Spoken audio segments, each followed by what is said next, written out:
Assalamualaikum warahmatullahi wabarakatuh. Selamat berjumpa di kelas online ini. Ya, mudah-mudahan kita semua dalam keadaan sehat, ya, tidak ada kekurangan suatu apapun, sehingga kita bisa mengikuti kelas online ini. Jadi perkenalkan, nama saya Murin Awaludin Eskom Mkom. Nanti di jadwal juga sudah ada. Untuk lebih, karena ini tidak ketemu langsung ya, perkenalan mungkin enaknya ketemu langsung, tapi karena ini online ya oke, perkenalan nanti tinggal Anda kalau ingin tahu tentang saya tinggal, yang penting kenal Google ya, tinggal searching di Google nama Murian Awaludin, keywordnya enter aja, nanti pasti di situ ada ya. Misalnya bisa dipraktekkan di sini ya, ini ya, bisa Google ya, tulis saja namanya Murian Awaludin ya. Nah, di sini untuk penelitian saya di Google Scholar sini aja nih, klik aja Murin Awaludin. Nah, ini blog saya tentang saya. Nah, di sini kalian bisa baca-baca ya tentang saya. Ini singkat aja, profil singkat. Sebenarnya memang ada beberapa yang belum saya update ya, tapi oke lah, secara garis besar silakan untuk perkenalan. Tinggal nanti Anda bisa baca-baca di sini. Oke, langsung saja saya coba untuk materi kali ini mata kuliah tentang aplikasi teknologi informasi ya. Ini saya akan sampaikan pengantarnya. Jadi memang butuh kita pengenalan dulu ya, pengenalan tentang, tadi sudah pengenalan tentang dosennya, sekarang pengenalan tentang aplikasinya atau mata kuliahnya gitu kan. Oke, apa sih teknologi informasi itu? Ya. Jadi menurut David Elgoch, upaya mendapatkan suatu produk yang dilakukan oleh manusia dengan pemanfaatan peralatan proses sumber daya resource. Jadi teknologi itu memang kita untuk mendapatkan suatu produk ya, suatu produk itu menggunakan tools ya. Contohnya misalnya kita sekarang banyak teknologi, contohnya teknologi kita menggunakan ini membuat video pembelajaran, itu teknologi juga. Alatnya menggunakan apa? Oh, saya menggunakan alatnya di hardware-nya saya menggunakan laptop, kemudian juga menggunakan mikrofon ya misalnya ya. Kemudian juga untuk aplikasinya saya menggunakan Camtasia gitu ya. Jadi seperti itu. Jadi untuk mendapatkan suatu produk, nah produk jadinya misalnya apa? Oh, ini sebuah video ya, video pembelajaran. Nah, ini teknologi. Berkat teknologi ini saya bisa menyampaikan materi tidak harus di waktu yang sama, tapi saya membuatkan dulu materinya, nah, baru diupload kemudian. Nah, ada aplikasi lagi teknologi menggunakan YouTube. Nah, seperti itu ya. Jadi inilah menurut David Elgoch. Oke. Jadi apa sih informasi itu? Tadi kan teknologinya ya, teknologi. Karena informasi apa? Sekumpulan data. Jadi informasi itu sekumpulan data atau fakta yang diorganisasi atau diolah dengan cara tertentu sehingga mempunyai arti bagi penerima. Kalau hanya sebuah data itu belum jadi informasi. Jadi informasi itu harus bisa dimengerti ya, oleh penerima atau usernya. Jadi untuk informasi, kalau hanya data misalnya gambar, teks, kemudian misalnya data A, ya tidak ada informasi apapun, hanya data-data aja. Ya, apa itu data? Nah, informasi itu sekumpulan data ya yang memang terorganisasi sehingga mempunyai arti. Misalnya pengumuman kuliah online di tanggal sekian. Nah, itu sudah jadi sebuah informasi. Di mana? Oh, ada nama tempatnya, kemudian informasi waktunya juga ada. Kemudian ada data waktu juga ada.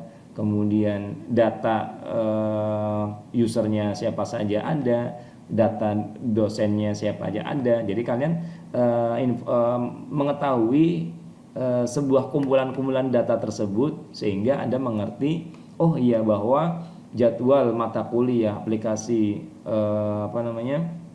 teknologi informasi ini, oh di hari ini jam sekian, itu informasi ya. Jadi kalau hanya berbentuk data berarti belum jadi informasi. Jadi informasi kita harus informasi itu berarti harus bisa dimengerti oleh user. gitu kira-kira. Ya, kemudian apa sih pengertian teknologi informasi? Ya, menurut ada beberapa yang dikutip ya di sini menurut Haken tahun 96 itu teknologi informasi merupakan seperangkat alat yang membantu Anda bekerja ya dengan informasi dan melakukan tugas-tugas yang berhubungan dengan pemrosesan informasi. Itu menurut Haken ya. Kemudian menurut Martin 99 ya, bukan Pak Martin ya, tapi menurut Martin ya tahun 99, teknologi informasi tidak hanya terbatas pada teknologi komputer yang digunakan untuk memproses dan menyimpan informasi, melainkan juga mencakup teknologi komunikasi untuk mengirimkan informasi. Jadi ini lebih kompleks lagi, lebih detail lagi ya menurut Martin itu. Jadi teknologi informasi itu tidak hanya sebatas teknologi komputer yang digunakan untuk memproses dan menyimpan informasi, tapi juga untuk mencakup teknologi komunikasi untuk mengirimkan informasi apa saja. Untuk teknologinya apa saja. Contohnya misalnya di sini teknologinya menggunakan Camtasia, kemudian saya upload di YouTube, itu teknologi ya. Jadi tidak hanya sebatas hanya teknologi komputer ya untuk memproses dan menyimpan informasi, bukan, tapi mencakup juga komunikasinya, komunikasi sehingga terjadilah sebuah informasi yang sampai pada user. Oke, kemudian teknologi informasi menurut William Sawyer ya, tahun 2003, teknologi yang menggabungkan komputasi dengan jalur komunikasi berkecepatan tinggi yang membawa data, suara, dan video. Jadi ini didetailkan lagi menurut William nih tahun 2003. Jadi teknologi itu menggabungkan komputasi. Artinya komputasi apa saja sih? Komputasi ya macam-macam, ada beberapa aplikasi seperti ini nih. Kita membuat materi video online ini. Jadi ada beberapa aplikasi-aplikasi yang digabungkan ya. Jadi baik untuk mengolah datanya, menyimpan datanya, kemudian mengupload juga, menyimpan dalam cloud. Nah, itu dari Williams itu seperti itu. Jadi teknologi informasi tidak hanya sebatas hanya teknologi komputernya, tapi penggabungan komputasi dengan jalur komunikasi berkecepatan tinggi yang membawa data, suara, dan video, kira-kira gitu. Oke, selanjutnya jadi teknologi informasi ini, jadi kita kalau tadi menurut penjelasan di atas tadi, teknologi informasi itu sebenarnya dibagi jadi dua ya.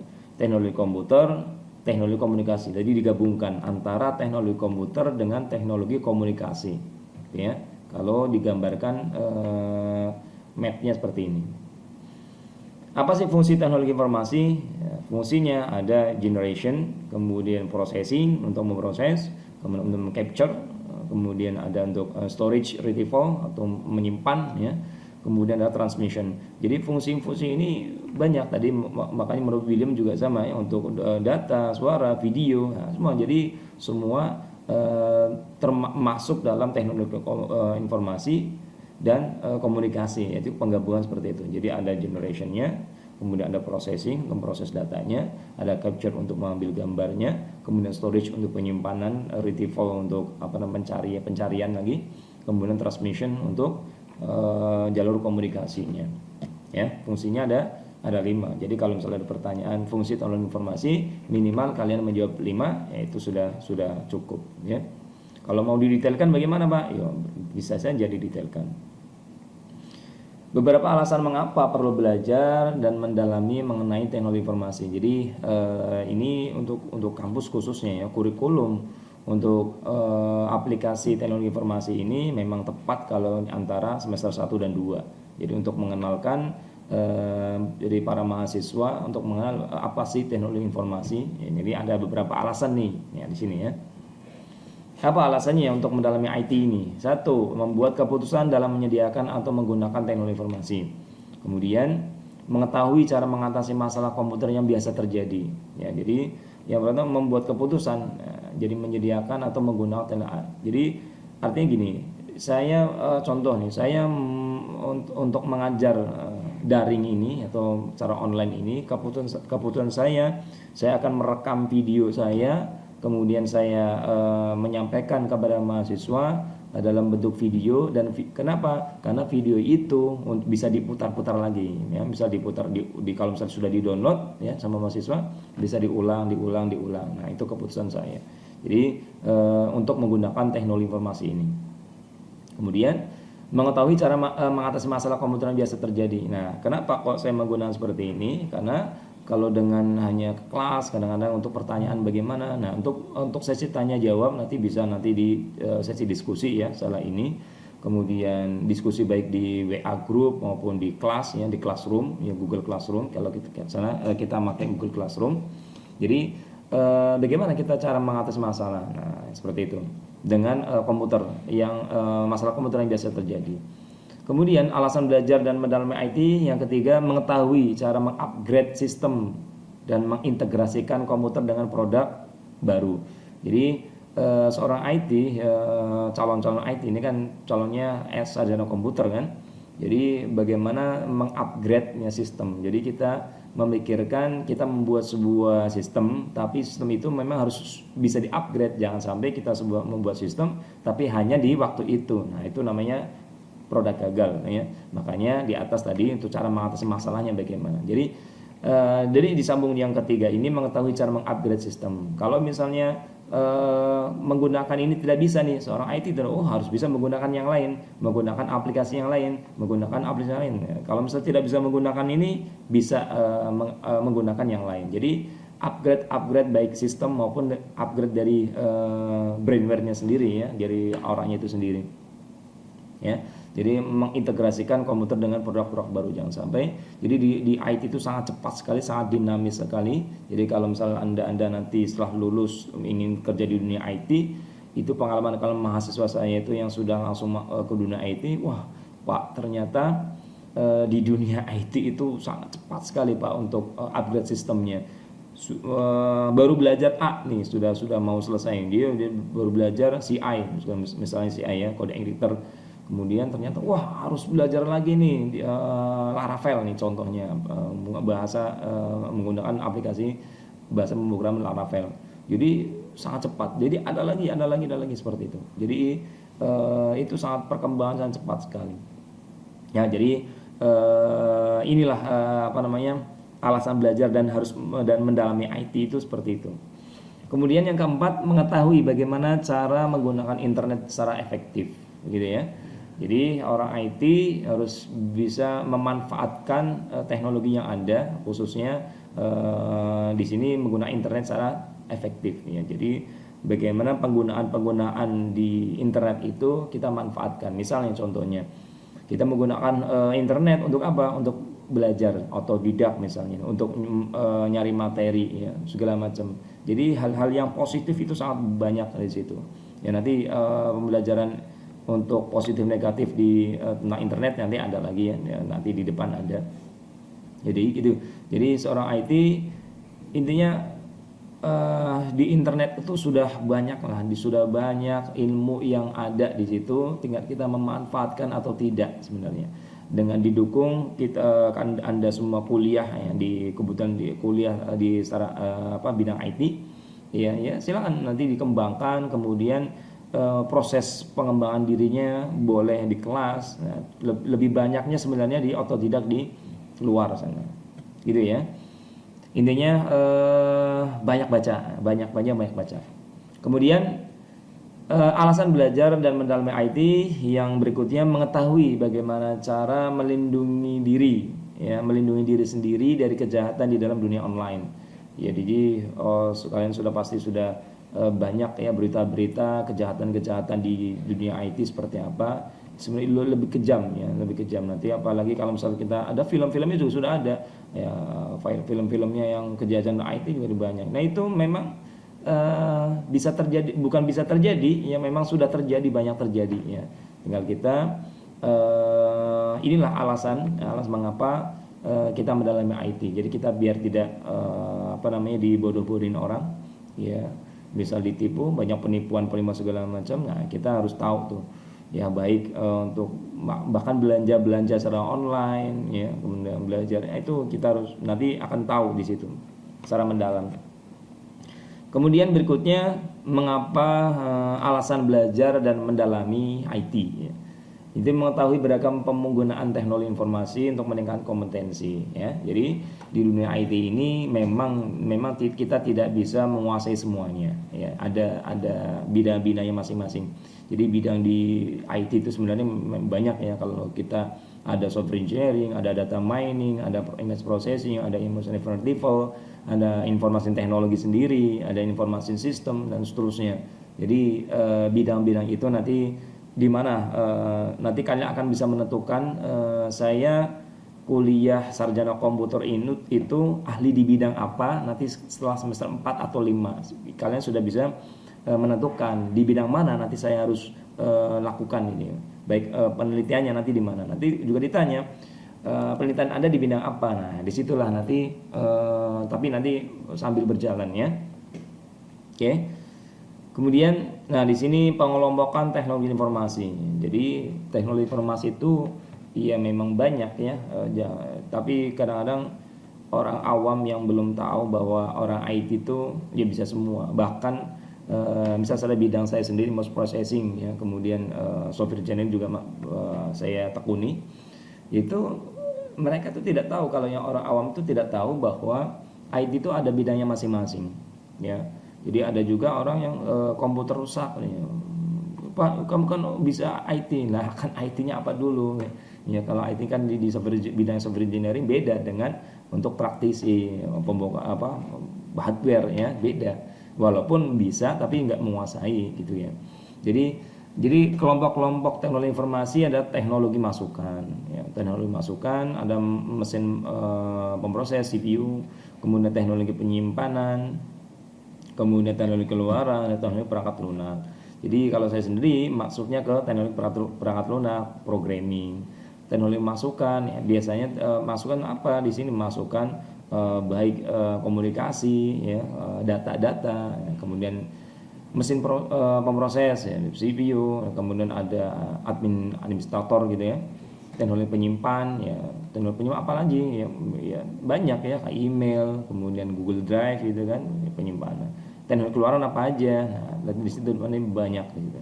Jadi rata-rata kita kalau di dunia IT itu kalau di khususnya kalau bidangnya teknologi informasi, kemudian larinya kebanyakan sih ya memang ini banyak semua, tapi kalau saya sendiri ada di bidang teknologi perangkat lunak ya atau software engineering. Ini komponen-komponen sistem teknologi informasi. Jadi ada perangkat keras nih. Ya, kalian sudah Anda semua sudah paham lah ya perangkat keras di dunia IT apa aja. Ini contoh-contohnya nih, ambil dari Google aja nih perangkat keras ya. Kalau yang biasa main game apalagi lebih banyak. Kalau saya jarang main game jadi nggak tahu kalau ada yang main game ini peralatan apa nggak tahu. Jadi tetap ada orang IT juga ada tidak tahunya karena bukan bidangnya ya. Apalagi kayak nggak suka game ya beda. Kalau yang suka game peralatannya udah canggih-canggih, mahal gitu ya. Hardware-nya khususnya ya.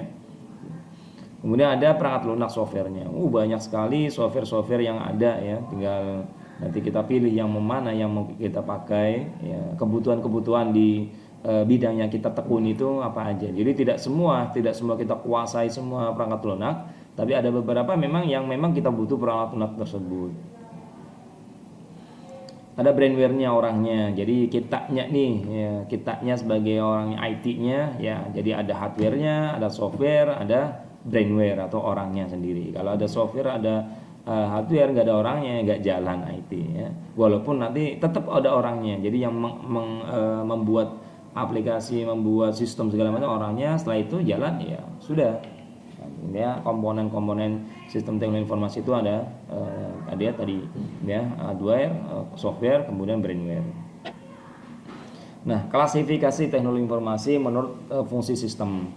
Di sini ada embedded IT system. Jadi contohnya untuk absensi untuk masuk ke gedung biasanya kita punya di IT untuk pengamanan biasanya itu pengenalan ini karyawan ini biasanya kalau yang sudah pernah masuk ke dari gedung KPK atau misal gedung kepolisian Mabes itu biasanya ada ID card-nya sendiri untuk masuk, setiap pintunya itu ada. Nah ini contohnya mau masuk lift kita juga pakai ID tersebut ya makanya bisa masuk. Kalau tidak punya ID ya tidak bisa membuka. Nah kira-kira gitu. Itu untuk embedded IT system. Kemudian ada dedicated IT system. Dedicated IT system itu ya contohnya misalnya mesin ATM. Sekarang canggih ya. Jadi mesin ATM itu kita bisa tidak usah ke bank ya, kita tidak usah ke bank, bisa ambil duit, bisa transfer duit, kemudian nabung ya, nabung di situ juga bisa. Kalau misal kita bank-bank yang sudah ada kan ada, jadi kita nabungnya tidak perlu ke ke tempat banknya, atau baru ke ATM-nya aja sudah bisa. Ya. Kemudian ada general purpose item system. Jadi ini contoh-contoh hardware-nya ya, hardware-nya. Jadi general ya, kalau full system IT system ya ada laptop, ada komputer dan segala macam. Kemudian ada menurut ukuran ya, teknologi klasifikasi menurut ukurannya ada microcontroller. Jadi disebut juga embedded komputer atau microkomposer khusus yang berukuran kecil yang dipasang pada peralatan-peralatan elektronik yang cerdas. Di banyak mahasiswa yang mengambil mengambil penelitiannya tentang microcontroller juga ada. Di Arduino ini banyak aplikasi mahasiswa saya juga. Ada yang kemarin terakhir saya dan mahasiswa tersebut tentang membuat sebuah agriculture dengan microcontroller ya, kita bisa nembus untuk penelitian. Ada juga yang buat sensor pintu ya, seperti itu. Jadi kalau yang berminat di microcontroller, tapi nggak tahu nanti ada nggak mendapatkan materi itu. Biasanya kalau di jurusan teknologi informasi biasanya ada ya untuk mata kuliah itu.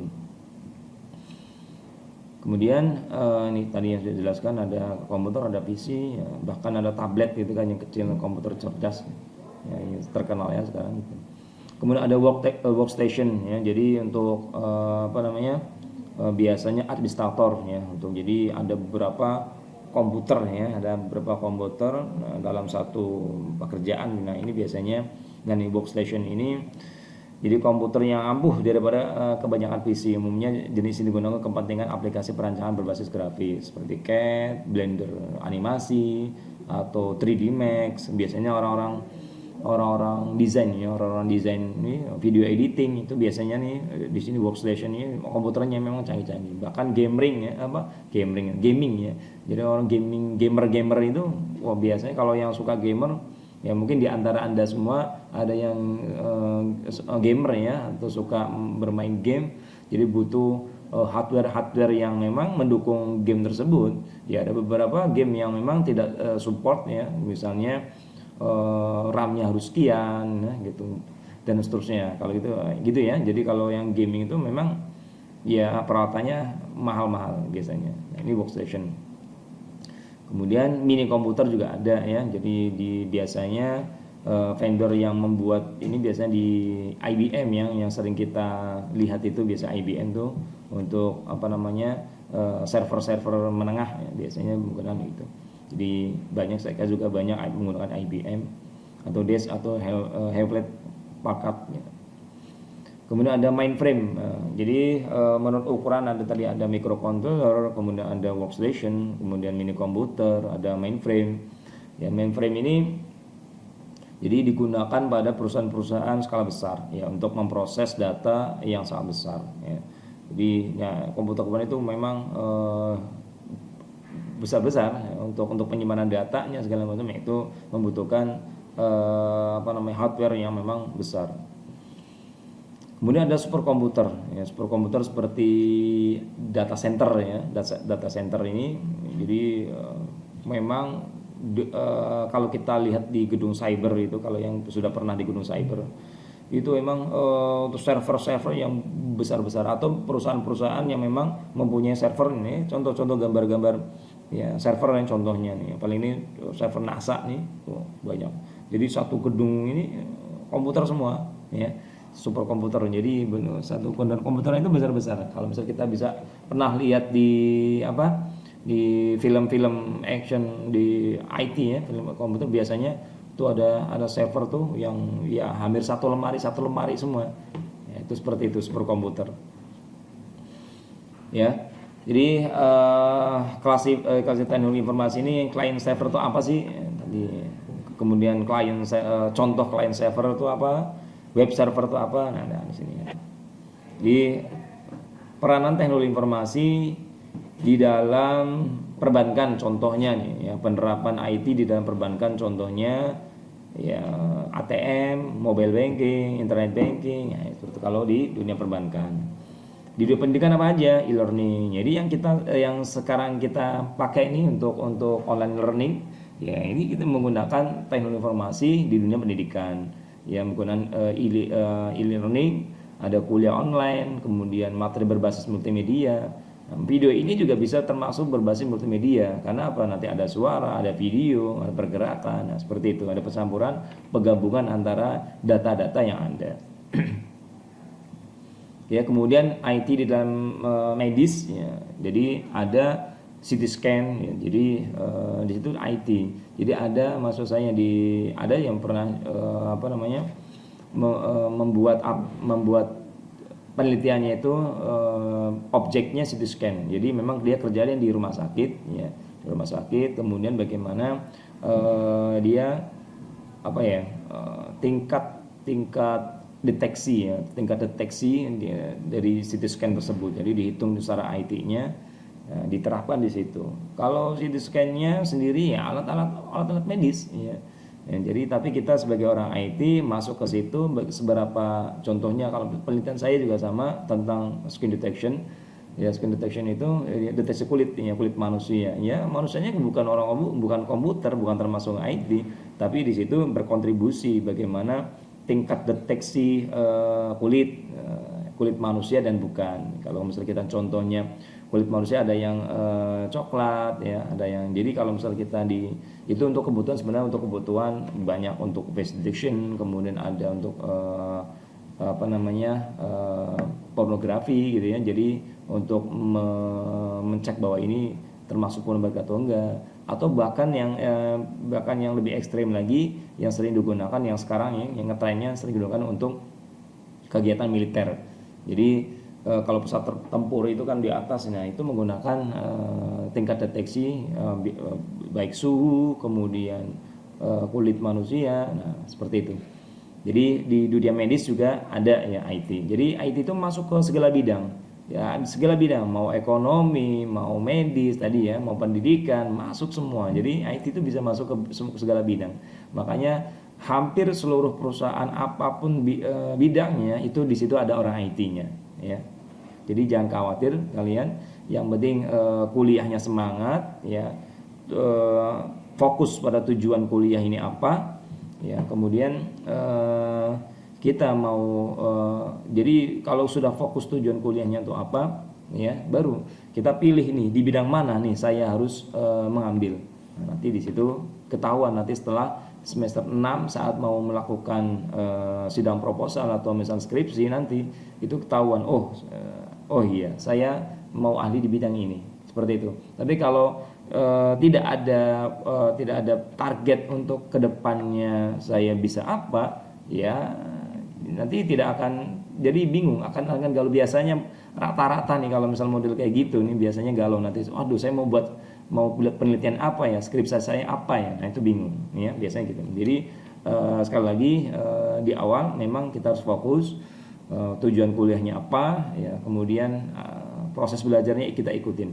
Jadi kalau misalnya nanti, makanya habis ini nanti ada diskusi silakan ya, baik nanti lewat grup WA atau Google Class gitu ya. Kemudian IT di dalam kepolisian misalnya nih ya.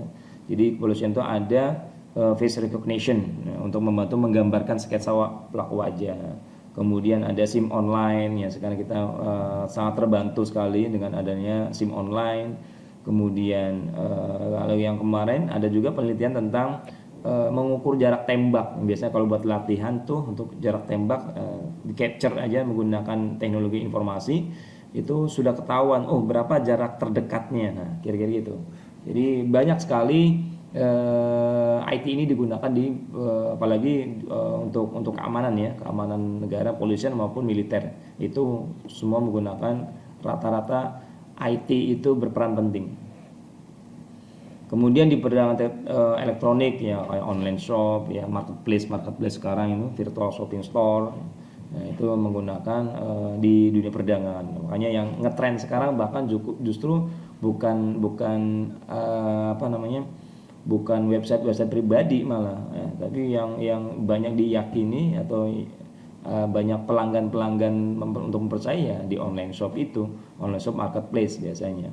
Ya banyak ya marketplace seperti Tokopedia, Shopee, Lazada, kemudian apalagi itu. Ya banyak ya di situ ya.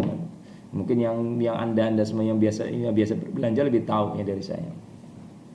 Oke, kemudian IT di pemerintahan. Ada iktp, e-paspor, ya, banyak ya sekarang di pemerintahan, apalagi dalam kondisi ya sekarang pandemi ini kita banyak ya peranan IT itu sangat penting sekali. Oke, sampai sini kalau ada pertanyaan silakan nanti diajukan di grup atau di Google Class ya. Saya akhiri. Assalamualaikum warahmatullahi wabarakatuh.